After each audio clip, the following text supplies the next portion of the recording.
다 같이 621장 찬양하심으로 10월 둘째 주일 예배 드립니다.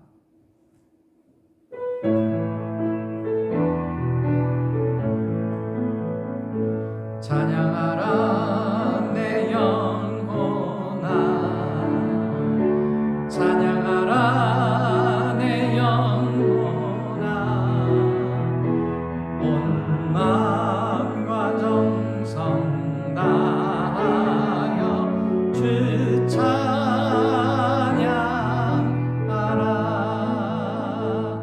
경배하라 내 영혼아, 경배하라 내 영혼아, 온 마음과 정성 다하여 주 경배하라.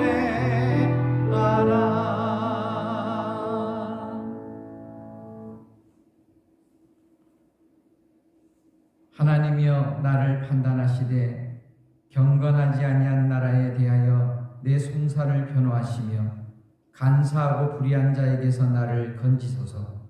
주는 나의 힘이 되신 하나님이시거늘 어찌하여 나를 버리셨나이까? 내가 어찌하여 원수의 억압으로 말미암아 슬프게 다니나이까? 주의 빛과 주의 진리를 보내시어 나를 인도하시고 주의 거룩한 산과 주께서 계시는 곳에 이르게 하소서.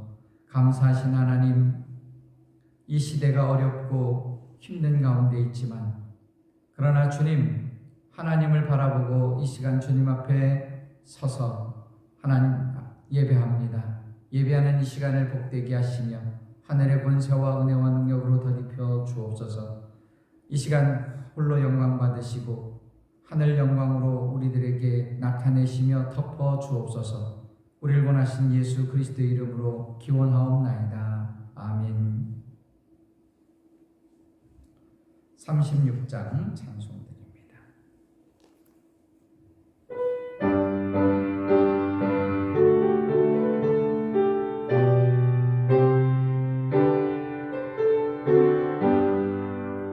주 예수 이름 높이여 다 찬양하여라. 금멸유관을 들여서 만유의 주 찬양. 금멸유관을 들여서 만유의 주 찬양. 주 예수 당한 고난을 못 잊을 죄이나 내 귀한 몸에 맞춰서 만유의 주 찬양. 내 귀한 몸에 맞춰서 만유의 주 찬양. 이 지구 위에 거하는 온 세상 사람들 그 크신 위엄 높여서 만유의 주 찬양. 그 크신 위엄 높여서 만유의 주 찬양. 주 믿는 성도 다 함께 주 앞에 엎드려 무궁한 노래 불러서 만유의 주 찬양. 무궁한 노래 불러서 만유의 주 찬양. 아멘.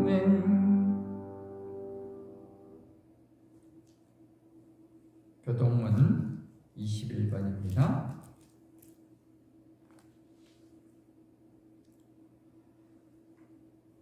내가 여호와를 항상 송축하며 내 입술로 항상 주를 찬양하리이다. 내 영혼이 여호와를 자랑하리니 곤고한 자들이 이를 듣고 기뻐하리로다. 나와 함께 여호와를 광대하시다 하며 함께 그의 이름을 높이세. 내가 여호와께 간구하매 내게 응답하시고 내 모든 두려움에서 나를 건지셨도다. 이 곤고한 자가 부르짖음에 여호와께서 들으시고 그의 모든 환난에서 구원하셨도다. 여호와의 천사가 주를 경외하는 자를 둘러 진치고 그들을 건지시는도다. 너희는 여호와의 선하심을 맛보아 알지어다. 그에게 피하는 자는 복이 있도다. 너희 성도들아 여호와를 경외하라. 그를 경외하는 자에게는 부족함이 없도다. 젊은 사자는 궁핍하여 줄일지라도 여호와를 찾는 자는 모든 좋은 것에 부족함이 없으리로다. 아멘. 사도신경으로 신앙 고백드립니다. 전능하사 천지를 만드신 하나님 아버지를 내가 믿사오며 그 외아들 우리 주 예수 그리스도를 믿사오니 이는 성령으로 잉태하사 동정녀 마리아에게 나시고 본디오 빌라도에게 고난을 받으사 십자가에 못 박혀 죽으시고 장사한 지 사흘 만에 죽은 자 가운데서 다시 살아나시며 하늘에 오르사 전능하신 하나님 우편에 앉아 계시다가 저리로서 산자와 죽은 자를 심판하러 오시리라. 성령을 믿사오며 거룩한 공예와 성도가 서로 교통하는 것과 죄를 사여 주시는 것과 몸이 다시 사는 것과 영원히 사는 것을 믿사옵나이다. 아멘.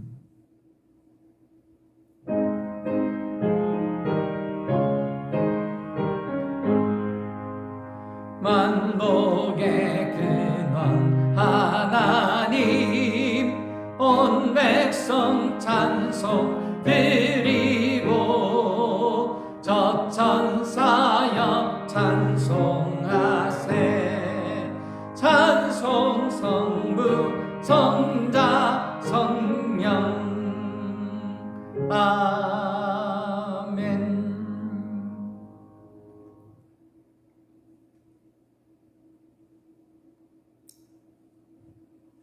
하나님 앞에 기도드리겠습니다.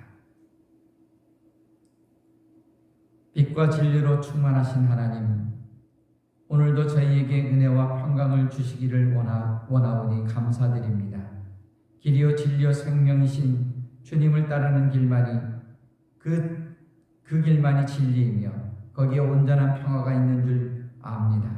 주여, 저희 이 시간 저희의 예배를 받으시오며 진리의 길로 우리를 인도하여 주옵소서.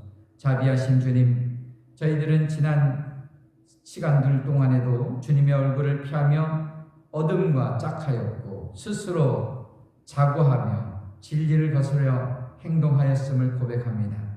주님, 불쌍히 여기사 자신은 물론 나라와 민족들이 주의 얼굴을 구하며 주신 은총을 다시 깨달아 감격하여 새로운 찬양과 하나님 예배로 영광 돌릴 수 있도록 도와주옵소서. 능력의 주님, 저희 자신은 물론 모든 것이 약해질 수밖에 없는 이 시대에 저희가 살고 있습니다. 결실의 좋은 계절을 맞이하고 있지만 무엇을 어떻게 해야 좋은 계절에 열매 맺는 삶이 되는지 우리가 막연하고 때로는 아득하기만 합니다. 소망의 주님, 이 현실의 벽에 부딪혀서 끝없이 추락할 수밖에 없는 저희를 불쌍히 여겨 주옵소서.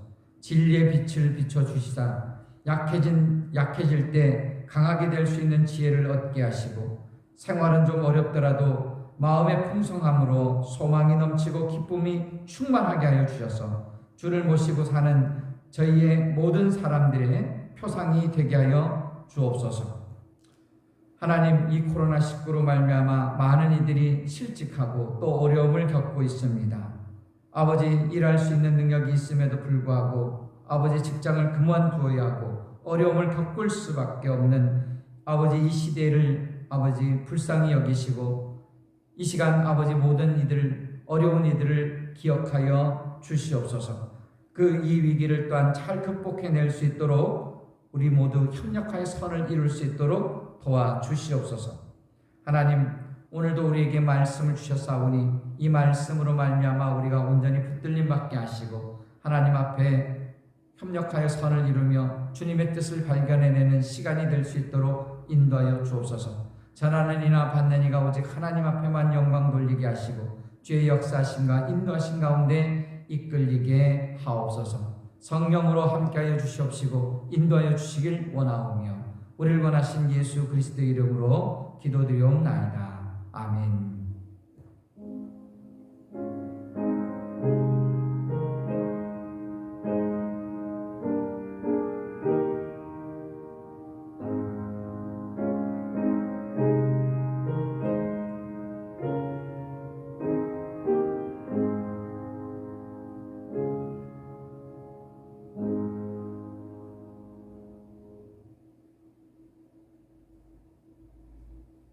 (320장) 찬송하겠습니다.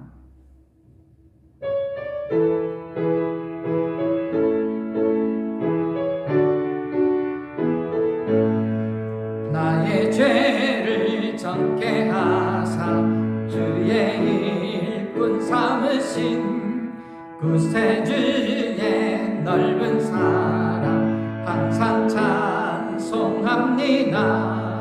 나를 일꾼 삼으신 주 크신 능력 주시고 언제든지 주 뜻대로 사용하여 주소서.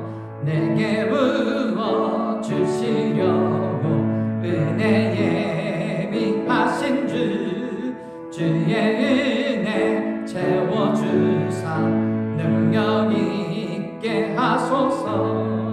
나를 일꾼 삼으신 주 크신 능력 주시고 언제든지 주 뜻대로 사용하여 주소서. 죄의 짐을 풀어주신 주의 능력 크도다. 나를 피로 사신 예수 내 맘속에 오소서.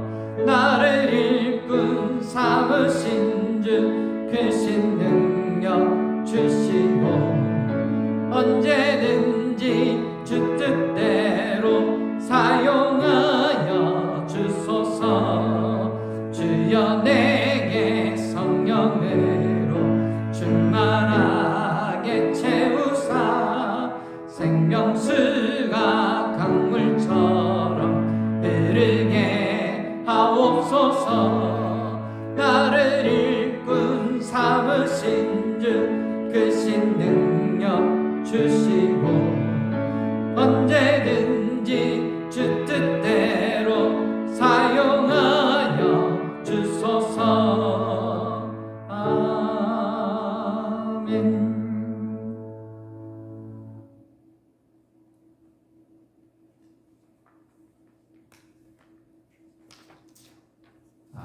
나가보니까 가을이 정말 누렇게 익어가고 있습니다.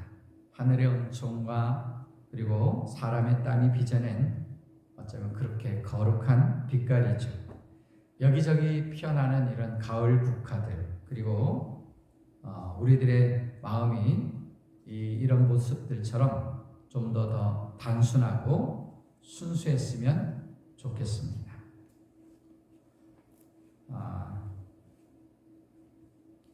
예배는 우리가 대면 예배, 저희가 다른 데랑 다 알아봐도 같이 저희 교회에서는 50명까지는 가능할 것 같습니다. 그러니까 우리가 구애 없이 예배 드릴 수 있을 것 같아요. 여러분들께서 기억하시고 대면 예배도 그리고 혹시 못 나오시는 분들은 이렇게 방송으로 올리는 그 예배를 통해서 우리 함께 예배 드릴 수 있기를 바랍니다.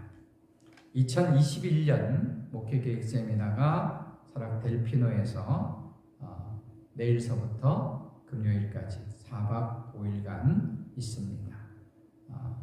코로나 가운데 치러지는 세미나라서 제한된 숫자 속에서 거리두기를 하면서 모입니다. 여러분들께서 기억하시고 잘 치러질 수 있도록 여러분들께서 기도해 주시기 바랍니다.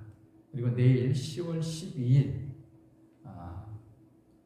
중앙연회는 감독이 한 분 출마하는 바람에 선거가 없는데 감독회장은 감독회장 선거는 기호 1번 김영진 목사, 기호 2번 박연한 목사, 기호 3번 이철 목사 세 분이 출마했습니다.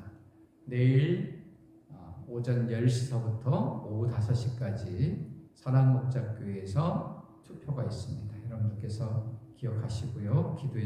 이 감리교회를 잘 세워갈 수 있도록 기도해 주시고, 오늘 우리 교회에서는 투표권자가 두 분이 있습니다. 저 말고 평신도들 두 분이 되어 있는데, 한 분은 유일균 권사님이시고 한 분은 이덕기 권사님이십니다. 시간 내서 함께 소중한 행사를 해주시기를 부탁드립니다. 수험생들을 위해서 여전히 우리가 꼭 기도해 주시기를 부탁드립니다. 오늘 우리들에게 주시는 하나님 말씀은 열왕기상 19장 1절로 14절까지의 말씀입니다. 아합이 엘리야가 행한 모든 일과 그가 어떻게 모든 선지자들을 칼로 죽였는지를 이세벨에게 말하니, 이세벨이 사신을 엘리야에게 보내어 이르되, 내가 내일 이맘때에는 반드시 네 생명을 저 사람들 중 한 사람의 생명과 같게 하리라. 그렇게 하지 아니하면 신들이 내게 벌 위에 벌을 내림이 마땅하니라 한지라.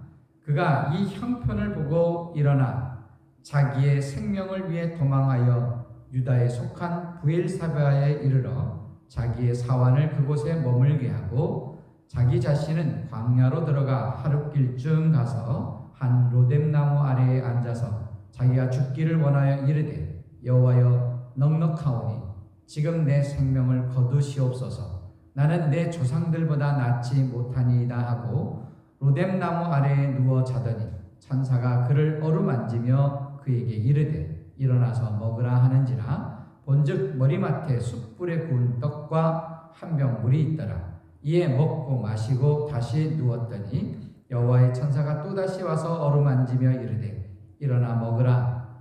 내가 갈 길을 다 가지 못할까 하노라 하는지라. 이에 일어나 먹고 마시고 그 음식물에 힘을 의지하여 40주 40야를 가서 하나님의 산 호렙에 이르니라. 엘리야가 그곳 굴에 들어가 거기서 머물더니 여호와의 말씀이 그에게 임하여 이르시되, 엘리야야 내가 어찌하여 여기 있느냐. 그가 대답하되, 내가 만군의 하나님 여호와께 열심히 유별하오니 이는 이스라엘 자손이 주의 언약을 버리고 주의 제단을 헐며 칼로 주의 선지자들을 죽였음이오며, 오직 나만 남았거늘 그들이 내 생명을 찾아 빼앗으려 하나이다. 여호와께서 이르시되, 너는 나가서 여호와 앞에서 산에 서라 하시더니, 여호와께서 지나가시는데 여호와 앞에 크고 강한 바람이 산을 가르고 바위를 부수나 바람 가운데 여호와께서 계시지 아니하며, 바람 위에 지진이 있으나 지진 가운데에도 여호와께서 계시지 아니하며, 또 지진 후에 불이 있으나 불 가운데에도 여호와께서 계시지 아니하더니, 불 후에 세미한 소리가 있는지라. 엘리야가 듣고 겉옷으로 얼굴을 가리고 나가 굴 어귀에 서매 소리가 그에게 임하여 이르시되, 엘리야야 내가 어찌하여 여기 있느냐. 그가 대답하되, 내가 만군의 하나님 여호와께 열심히 유별하오니 이는 이스라엘 자손이 주의 언약을 버리고 주의 제단을 헐며 칼로 주의 선지자들을 죽였음이오며, 오직 나만 남았거늘 그들이 내 생명을 찾아 빼앗으려 하나이다. 아멘.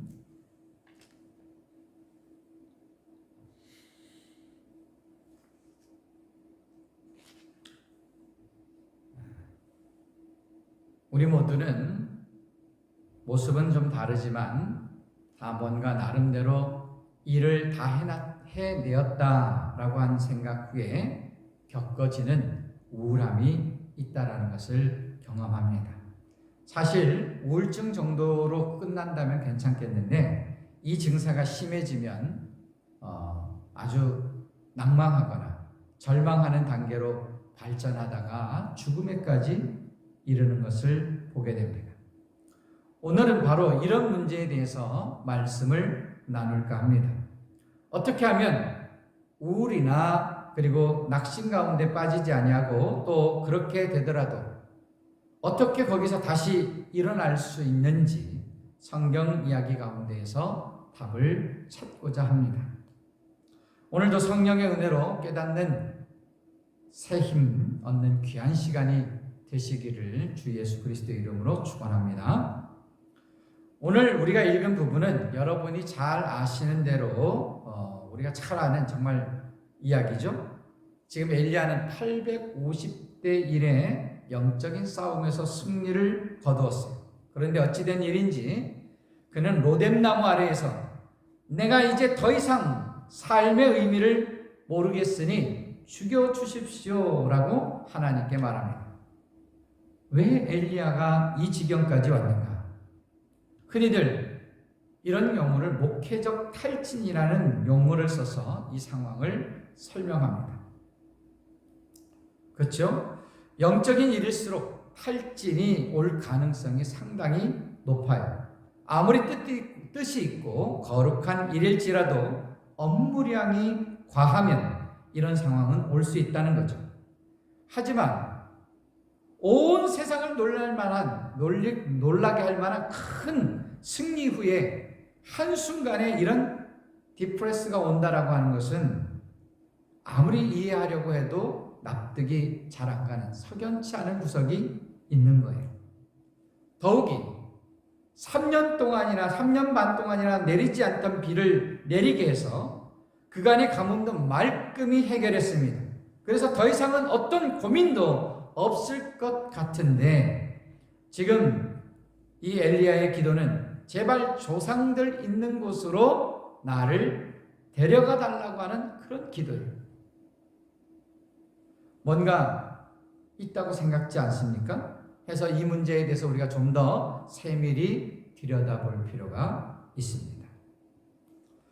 첫 세 절에 그 단서가 있는데 3절에 보니까 그가 이 형편을 보고 일어나 생명을 위하여 도망하여 라고 되어 있습니다.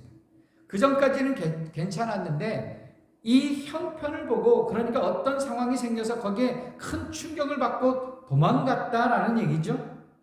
우리가 1절과 2절 한번 다시 읽어봅니다. 아합이 엘리야가 행한 모든 일과 그가 어떻게 모든 선지자를 칼로 죽였는지를 이세벨에게 말하니 이세벨이 사신을 엘리야에게 보내어 이르되 내가 내일 이맘때에는 반드시 내 생명을 저 사람들 중 한 사람의 생명과 같게 하리라. 그렇게 하지 아니하면 신들이 내게 벌 위에 벌을 내림이 마땅하니라 한지라. 제가 이 구절을 잘 이해해 보려고 여러 번 읽어봤는데 이세벨이라고 하는 여자는 정말 무시무시한 여자였어요. 우리가 읽지는 않았지만 앞장에서 보면 바알과 아세라 선지자 850대 엘리야의 전쟁은 엘리야의 KO 승으로 끝났습니다. 그리고 패자들은 모두 죽임을 당했어요. 엄청난 사건이죠. 그런데 그 현장에 왕비였던 이세벨은 없었습니다. 그 소식은 남편인 아합 왕이 알려주었죠. 물론 영적 싸움에서 진 자기 편 선지자가 죽었다는 소식도 그때 듣습니다. 반응이 어땠겠습니까? 한두 명도 아니고 지금 자기 편 850명이 죽었다면 보통 일이 아니기 때문에 길길이 날뛰어야 되지 않겠어요? 그런데 다음 조치를 취하는 것을 보면 굉장히 냉철하고 침착한 모습이에요. 그런 상황을 만든 엘리야에게 사람을 보내서 너도 내일 이맘때가 되면 네가 죽인 저 사람들처럼 그 사람들처럼 죽을 거다 이렇게 알려준 거예요. 그런데 그 다음 얘기가 눈길을 끕니다. 그렇게 하지 아니하면 신들이 내게 벌 위에 벌을 내림이 마땅하니라 한지를. 자기가 만약 엘리야를 죽이지 않으면 자기는 신들에게 어떤 벌을 받더라도 그건 당연하다 하는 그런 얘기를 하는 거예요. 여기까지 읽고 이세벨이 이런 면에서는 엘리야보다 한 수위라는 걸 알았어요. 지금 이세벨은 이 전쟁의 전선이 어디인지를 잘 알고 있었습니다. 오히려 싸움을 먼저 건 엘리야가 전선을 착각하고 있진 않았는지 하는 생각이 들어요. 무슨 얘기인지 이해가 잘 안 되실 것 같아서 이 말씀을 드립니다.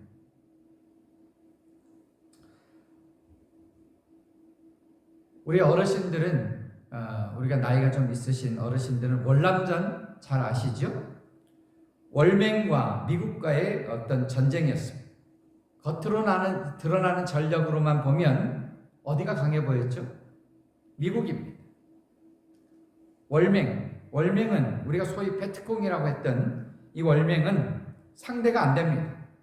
무기로나 군수물자로나 사람으로나 월맹은 미국과 비교가 안 되었어요.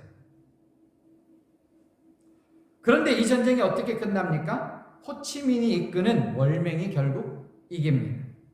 미국은 상처뿐인 영광이 아니라 상처뿐인 상처를 안고 그 땅에서 철수하게 되죠. 이 전쟁을 두고 후에 군사평론가들이 이런 얘기를 했습니다. 미국은 전쟁의 구도를 잘못 이해했다라는 거예요. 미국은 이 전쟁에서 땅 뺏기, 그 전쟁이 땅 뺏기 전쟁으로 이해했다라는 거예요. 그런데 호치민은 어땠느냐? 국민의 마음을 뺏는 것을 전쟁의 본 모습으로 보았다는 거예요. 그래서 월맹군은 어디를 가도 도움을 받을 수 있었고 미군은 어디를 가도 도움을 받을 수 없었다는 거죠. 전선을 착각한 결과가 미국의 참패를 불러왔다라는 거예요. 전선이 물리적인 것에 있냐, 심리적인 것에 있냐, 그 분석에 따라 결과는 엇갈린다라는 겁니다. 이세벨 역시 그것을 간파한 거예요. 엘리야는 850대 1의 전쟁을 어떤 구도로 보았을까요? 드러난 현상으로만 보면 어마어마한 결과죠. 하늘에서 불이 내려와서 번제물을 물론 나무와 돌과 흙까지 태우고 도랑의 물까지 핥아서 바싹 말라버리게 했습니다.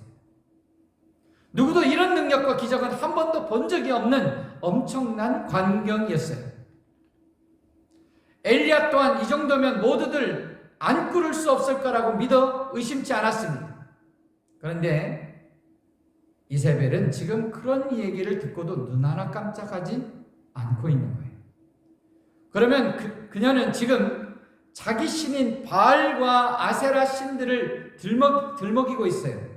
내일 엘리야를 죽이지 아니하면 자기 신들이 자기를 절대로 가만히 두지 않을 거라는 거예요.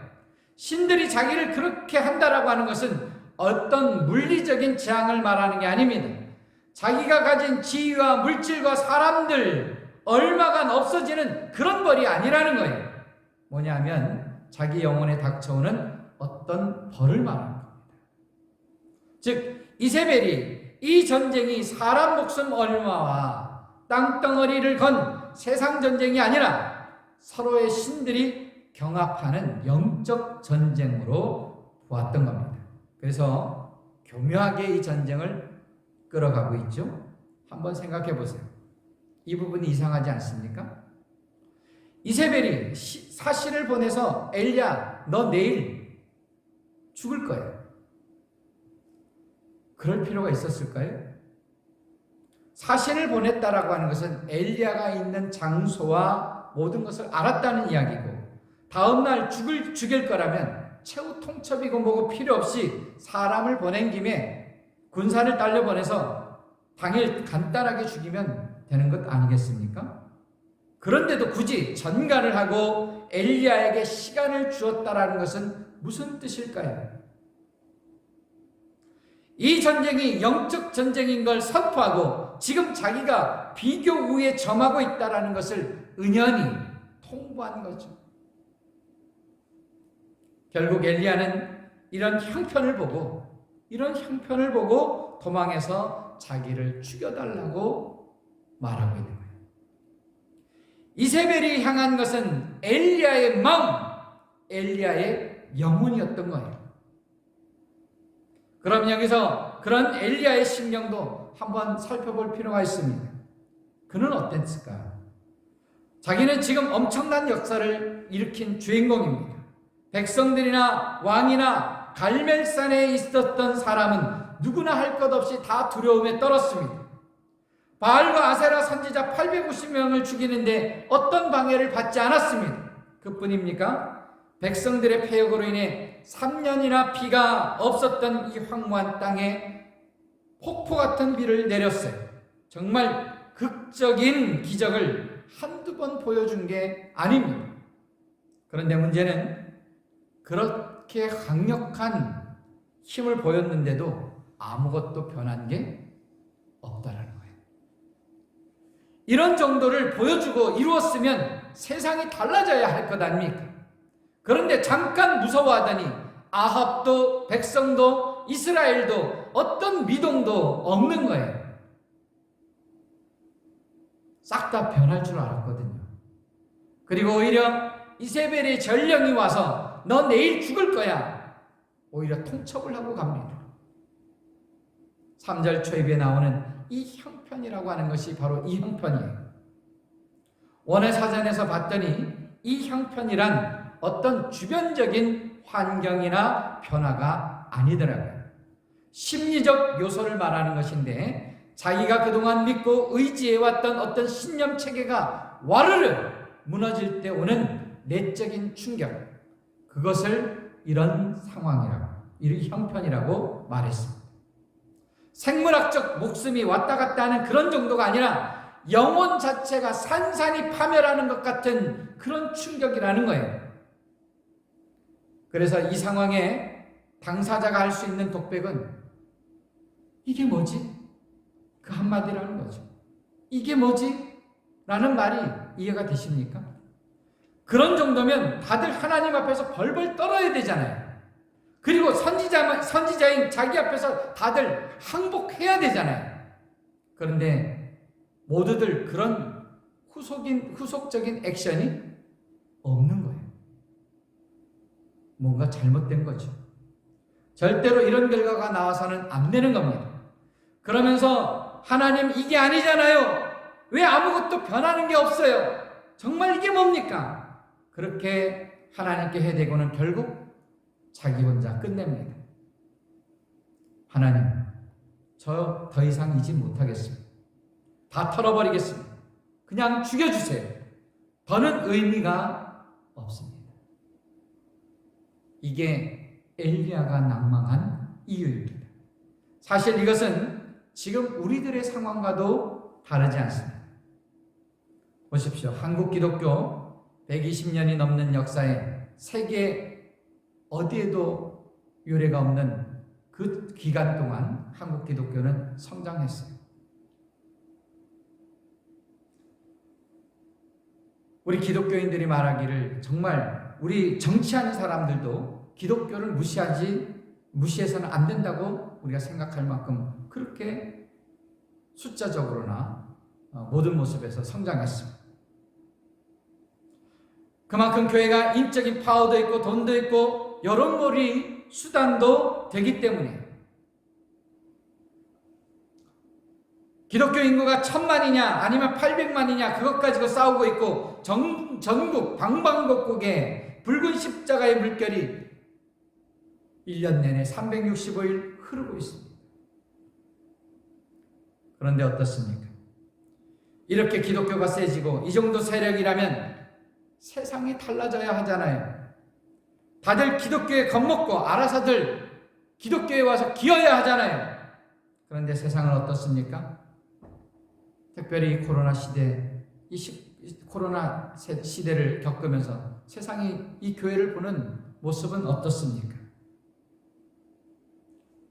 변화가 없는 것은 물론이고 기독교를 오히려 적대시하고 대적합니다. 이스라엘 백성이 그랬던 것처럼 어떤 움직임도 없는 거예요. 두려움의 대상이 되기는커녕 조롱의 대상이 되고 있습니다. 교인들은 둘째치고 하나님이란 존재를 전혀 두려워하지 않습니다. 그래서 우리 믿는 사람 역시 내적인 충격을 지금 많이 받고 있습니다. 다들 이게 뭐지? 하나님이 살아계시다면 이게 뭐지? 여기에 엘리야의 마음을 더 속 깊이 알 수 있는 단서가 있습니다. 10절과 14절 초입에 보면 10절에도 보면 그가 대답하되 내가 만군의 하나님 여호와께 열심히 유별하오니 14절에도 보면 그가 대답하되 내가 만군의 하나님 여호와께 열심히 유별하오니 자기가 열심히 했다라는 것을 하나님 앞에서 2번이나 고백합니다.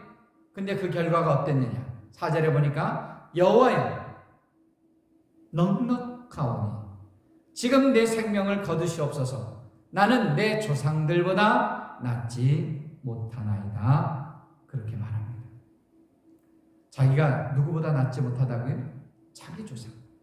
그러면 자기 조상 누구를 말할까요? 웬만한 사람을 얘기했겠습니까? 아브라함이나 모세 정도는 돼야겠죠. 그런데 자기는 거기에 견줄 수가 없더라는 거예요. 이 모든 것을 통해서 알 수 있는 게 뭘까요? 자기의 열심으로 봐서는 자기는 모세나 아브라함 정도는 됐어야 한다는 거예요. 그런데 자기는 그렇게 되지 못했다라는 거죠. 그러면서 내심 그 불만의 화살을 하나님께 돌리고 있습니다. 기왕에 세우셨으면, 그리고 제가 이렇게 열심을 냈으면 모세나 아브라함 정도는 쓰셔야지. 지금 이게 뭡니까? 정말 선지자 할 맛 안 납니다. 이제 됐으니까 그냥 죽여주십시오. 끝내렵니다. 그러고 있는 거예요. 여러분, 엘리야가 왜 이 모양까지 됐을까요? 우리 역시 이 범죄에서 벗어나지 못하고 있는 건 아닙니까? 우리가 열심을 냈는데도, 열심히 기도하고 예배드리고 열심히 헌신했는데도, 그러면 거기에 걸맞는 복이 와야 되는데 복은커녕 되는 일이 없고 계속 고난이 몰려오는 거예요. 변하고 달라지는 게 없는 거예요. 그럴 때 우리 역시 엘리야처럼 세상 천지에 나 혼자 있는 것처럼 그렇게 낭망하게 되잖아요. 이런 엘리야를 어떻게 하나님이 일으키시나 보시기 바랍니다. 일반적으로 이 이후의 이야기는 잘 알죠? 하나님이 지친 엘리야를 어루만지고 잠을 자게 하시고 떡을 먹게 하시고 편히 쉬게 하신 거로, 즉 하나님이 친히 새 힘을 주심으로 회복되었다, 그렇게 끝납니다.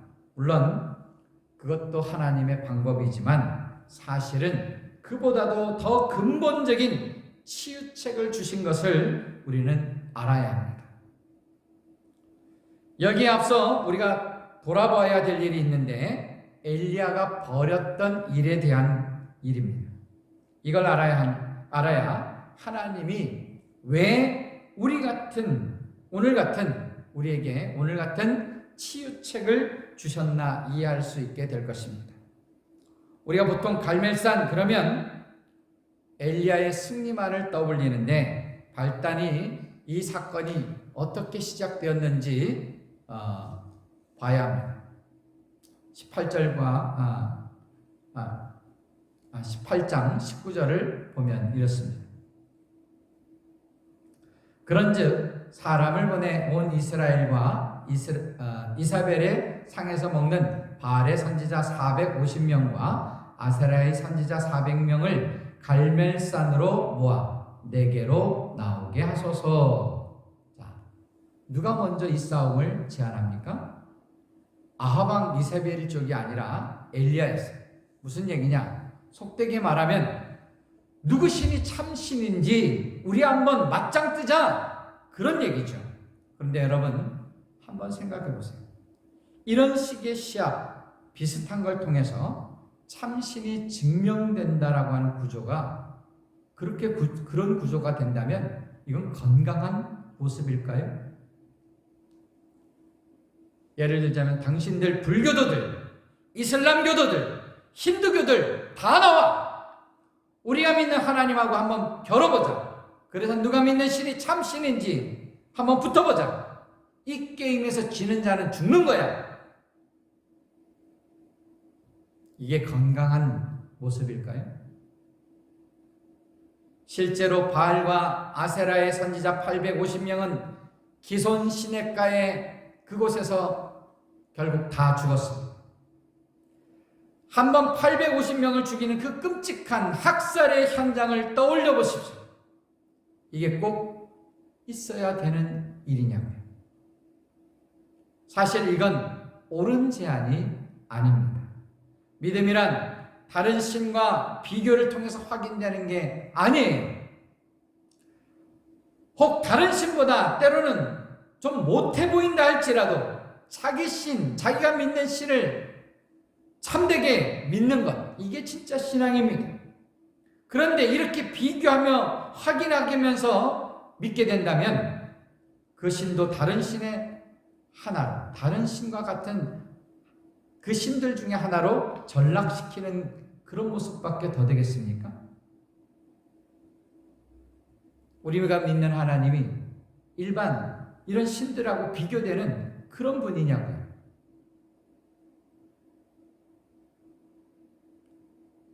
성경에는 그 얘기가 나와 있지 않지만 이런 엘리야의 태도가 하나님은 어쩌면 못마땅하셨을 것 같아요. 마치 아들이 하도 조르니까 들어주기는 하시겠지만 찝찝한 것, 그런 모습이에요. 이걸 증명이라도 하듯 성경엔 똑같은 이야기가 반복되고 있습니다. 아침부터 낮까지 바알의 이름을 불러 이르되 바알이여 우리에게 응답하소서 하나 아무 소리도 없고, 또 그들이 미친 듯이 떠들어 저녁 소재 드릴 때까지 이르렀으나 아무 소리도 없고. 이방 신들의 공통점을 뭘로 드러냈죠? 아무 소리도 없고 아무 응답도 없었다는 거예요. 물론 그들이 부르는 신 자체가 참신이 아니고 더욱이 엘리야가 믿던 그 하나님은 더더욱 아니기 때문에 어떤 소리나 응답이 있을 리가 없지요. 그들이 그렇게 쌩난리를 쳤지만 그 현장엔 아무런 증거도 나타나지 않았습니다. 사실 성경에서 말하는 이 소리란 하나님의 말씀을 직접 일컫는 표현이에요. 그 부르는 하나님이 천지의 주제이신 창조주 하나님이시라면 그때의 소리는 바로 하나님의 말씀 자체라고 하는 거예요. 그런 측면에서 엘리야의 기도가 응답된 후에 일도 찜찜합니다. 불이 나타나서 번제와 나무와 돌과 흙을 다 태우기는 했지만 거기서 소리가 있었다는 이야기는 없습니다. 아무리 찾아봐도 소리, 음성, 말씀 그런 표현이 없더라고요. 기사와 이적은 있었지만 소리가 없었던 현장이 바로 갈멜산이었습니다. 기억하십시오. 하나님의 최고의 최선의 응답은 바로 말씀입니다. 이 모든 얘기의 결론이 오늘 본문 19장 11절부터 14절 사이에 나와 있습니다. 하나님이 엘리야를 호렙산으로 부르죠. 호렙산이 어떤 산인지, 거기서 어떤 일이 벌어진 산인지 아시죠? 거기 엘리야가 세우신 하나님은, 엘리야를 세우신 그 하나님은 그에게 네 가지 현상을 보여줍니다. 11절서부터 13절을 봅니다. 여호와께서 이르시되 너는 나가서 여호와 앞에서 산에 서라 하시더니 여호와께서 지나가시는데 여호와 앞에 강한 바람이 산을 가르고 바위를 부수나 바람 가운데 여호와께서 계시지 아니하며 바람 후에 지진이 있으나 지진 가운데도 여호와께서 계시지 아니하며 또 지진 후에 불이 있으나 불 가운데에도 여호와께서 계시지 아니하더니 불 후에 세미한 소리가 있는지라 엘리야가 듣고 겉옷으로 얼굴을 가리고 나가 굴 어귀의 섬에 그에게 임하여 이르시되 엘리야야 네가 어찌하여 여기 있느냐. 보십시오. 바람, 지진, 불 후에 공통적으로 나오는 말씀이 뭡니까? 여호와께서 계시지 아니하며.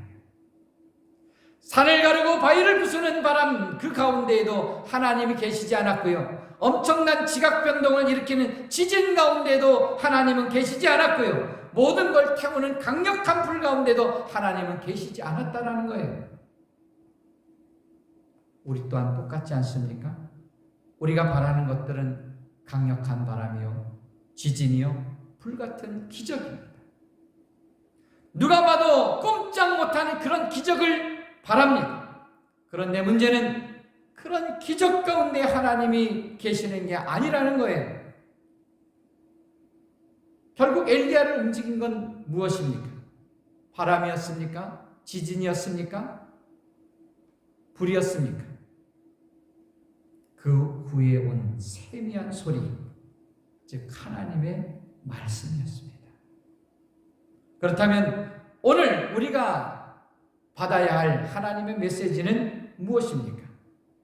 모세야, 엘리야야, 가평중앙교회 교인들아, 지금 너희가 서 있는 곳은 십계명 돌판 내 말씀을 받은 거룩한 땅이니라. 너희는 아직도 내가 바람과 불과 지진을 일으키는 현상의 하나님이면 좋겠느냐? 꼭 그렇게 무시무시한 기적을 일으키는 하나님이면 좋겠느냐? 너희 선조들이 섰던 이 호렙산 말씀의 전통 앞에 다시 너희를 세워라. 그래서 말씀을 따라 살고 말씀 따라 죽는 그 삶을 회복하거라. 너희 가족, 너희 교회, 너희 나라, 너희 공동체가 사는 유일한 방법은 하나님 말씀 앞에 서는 것입니다.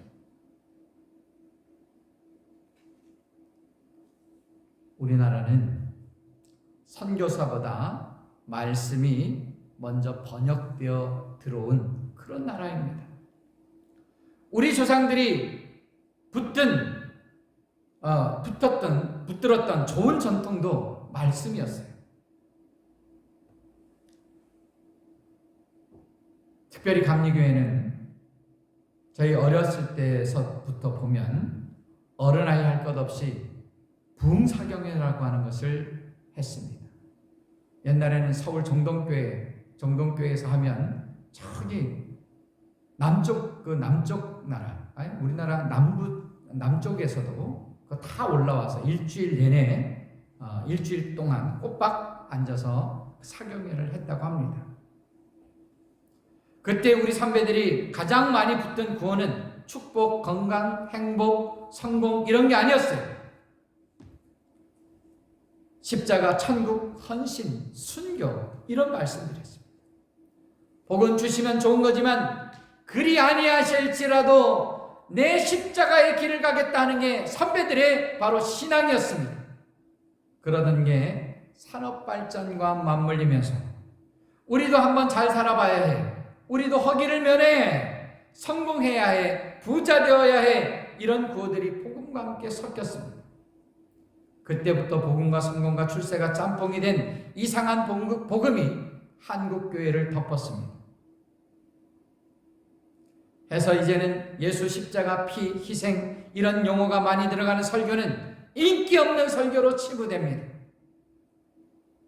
근데 이런 것들을 우리가 어떻게 읽겠습니까? 그게 우리의 삶의 이유이고 목적이고 근본인데요. 사랑하는 여러분, 우리 이제 말씀 앞에 다시 섭시다. 우리를 짓누르는 낙심과 절망 앞에서도 하나님의 말씀에 의지하여 다시 일어납시다. 말씀에 사로잡히면 그 말씀이 우리를 살게 하고 바르게 할 것입니다. 분명한 사실은 제 아무리 세상이 어떻다 떠들어대도 역사는 하나님의 말씀대로 흘러갈 겁니다. 요셉의 고백처럼 주의 말씀이 응할 때까지 단련하겠나이다. 그 마음으로 말씀을 사랑하시기를 바랍니다. 말씀을 마칩니다.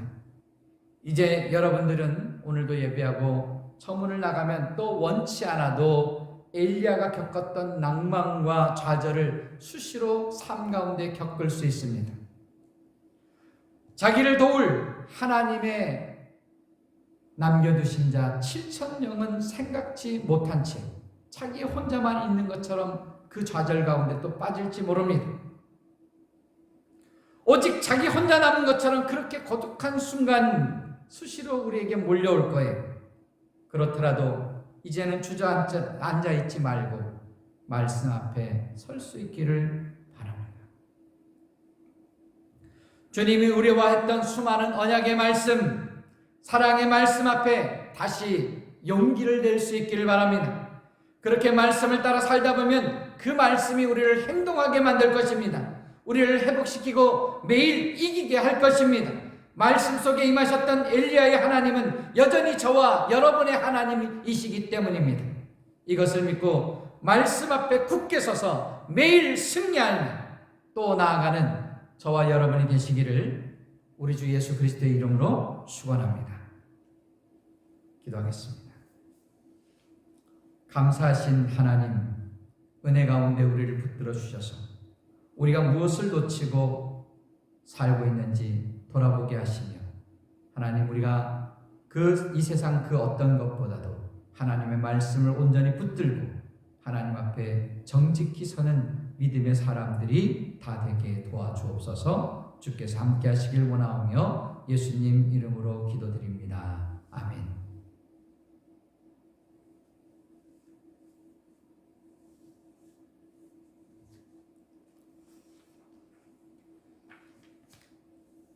찬송 336장 찬송 드립니다.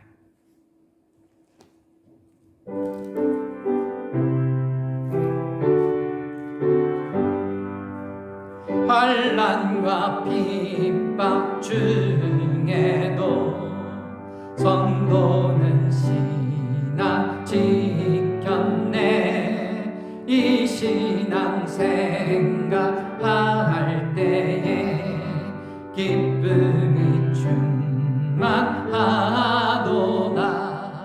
성도의 신앙 따라서 죽도록 충성하겠네. 옥중에 매인 성도나 양심은 자유 얻었네. 우리도 고난 받으면 죽어도 영광 되도다. 성도의 신앙 따라서 죽도록 충성하겠네. 성도의 신앙 본받아 원수도 사랑하겠네. 인자 너너 행실로 이 신앙 전하리라. 성도의 신앙 따라서 죽도록 충성하겠네. 아멘.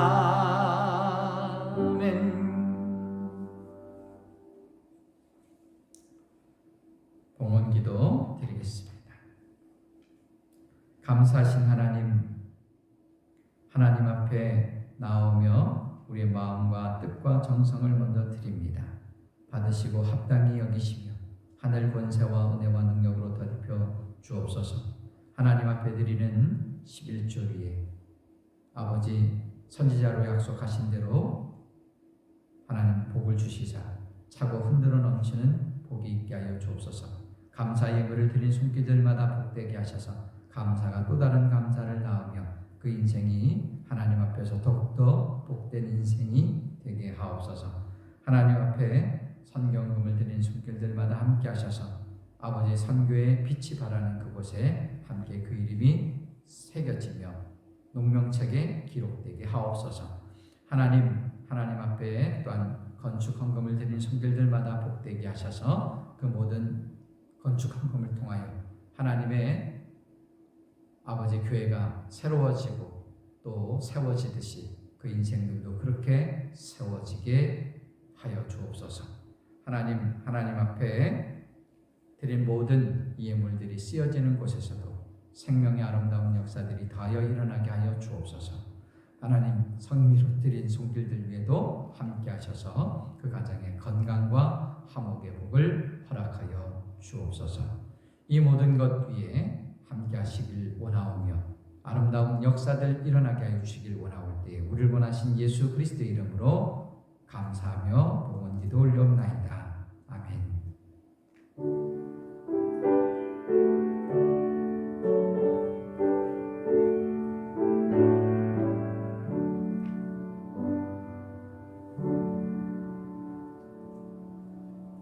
서로 인사합니다. 사랑합니다. 고맙습니다. 전도합시다. 네. 여러분들 가정에도 그렇게 서로 축복하는 과정 속에서 더욱더 큰 기쁨이 있기를 바랍니다. 축도함으로 예배 마치겠습니다. 이제는 우리 주 예수 그리스도의 은혜와 아버지 하나님의 극진하신 사랑하심과 성령님의 감동, 감화, 교통, 역사하심의 은총이 이제 다시 말씀 앞에 서서 하나님 앞에 그 믿음을 정직히 지켜가며 이루어가내기를 원하는 주의 모든 백성들 머리 위에와 그 사랑하는 가족들과 자손들 위에와 모든 생업들 위에와 이 교회와 나라와 민족 위에 영원토록 함께하여 주시옵기를 간절히 축원하옵나이다. 아멘.